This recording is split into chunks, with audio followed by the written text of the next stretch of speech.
महाराष्ट्र की राजनीति में अब नई बयार बहने लगी है। कुछ दिन पहले ही शिवसेना उद्धव ठाकरे गुट के नेता आदित्य ठाकरे ने मुख्यमंत्री देवेंद्र फडणवीस से मुलाकात की थी। उससे पहले महाविकास आघाड़ी के सबसे बड़े नेता शरद पवार ने भी सीएम फडणवीस की तारीफ की थी। खुद उद्धव ठाकरे ने भी फडणवीस की तारीफ की थी। यानी कि विधानसभा चुनाव के नतीजे के बाद शरद पवार की एनसीपी और उद्धव ठाकरे की शिवसेना में फडणवीस के लिए सॉफ्ट कॉर्नर देखने को मिला था।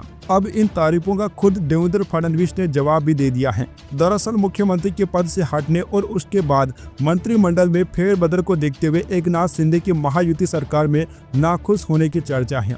एक तरफ जहां शिंदे की नाराजगी की बात हो रही है, तो वहीं दूसरी ओर बीजेपी के ठाकरे गुट के साथ बढ़ते संपर्क की भी चर्चा है। अभी 2 दिन पहले ही आदित्य ठाकरे ने मुख्यमंत्री फडणवीस से मुलाकात की थी। कहा जा रहा था कि यह बैठक मुंबई की विभिन्न समस्याओं और विकास कार्यों पर चर्चा के लिए आयोजित की गई थी, लेकिन इसके बाद यह चर्चा तेज हो गई कि नगर निगम चुनाव में ठाकरे और बीजेपी एक साथ आ सकते हैं। साथ ही ऐसी भी चर्चा है कि नगर निगम चुनाव में बीजेपी शिंदे की शिवसेना के साथ मैदान में उतर सकती है, यानी कि भाजपा के सामने दोनों शिवसेना के साथ जाने का विकल्प खुला है। देवेंद्र फडणवीस ने संकेत दिया है कि नगर निगम चुनाव से ठीक पहले ठाकरे और बीजेपी के बीच गठबंधन हो सकता है। फडणवीस ने बयान दिया है कि उद्धव ठाकरे हमारे दुश्मन नहीं है। यहाँ तक कि ठाकरे ने भी कहा है कि यह नहीं कह सकते हैं कि कल क्या होगा, क्योंकि दोनों पक्ष सकारात्मक रुख अपना रहे हैं। इसलिए कहा जा रहा है कि आगामी नगर निगम चुनाव में ठाकरे और बीजेपी एक साथ आ सकते हैं।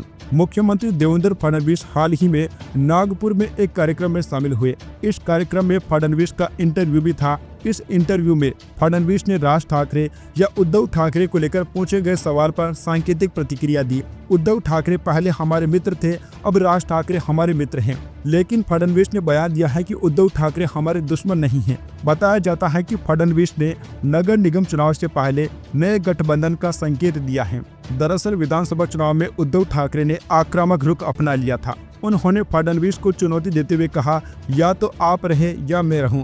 लेकिन विधानसभा चुनाव के नतीजों के बाद उद्धव ठाकरे ने नरम राजनीति को अपना लिया है। खासकर वह बीजेपी और देवेंद्र फडणवीस के साथ बिल्कुल नरम हो चुके हैं। उन्होंने फडणवीस से मुलाकात की है।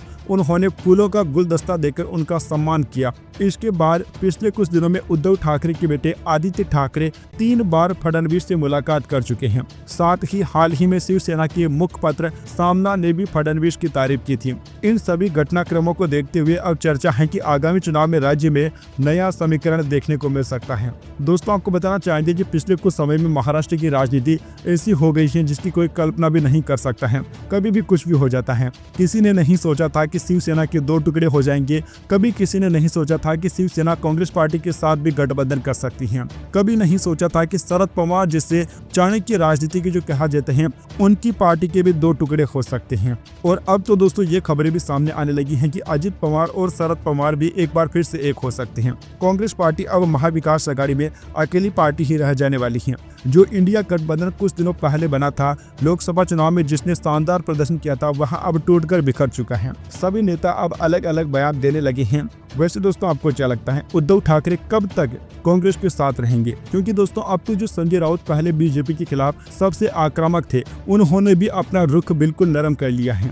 तो अब इस गठबंधन के बचे रहने की संभावना तो बिल्कुल ही खत्म हो चुकी है। लेकिन अब सवाल यह है कि उद्धव ठाकरे बीएमसी चुनाव से पहले बीजेपी में शामिल होते हैं या फिर बीएमसी चुनाव निकल जाने के बाद शामिल होते हैं, यानी कि उनका गठबंधन होता है। Subscribe now and press the bell icon. Never miss an update.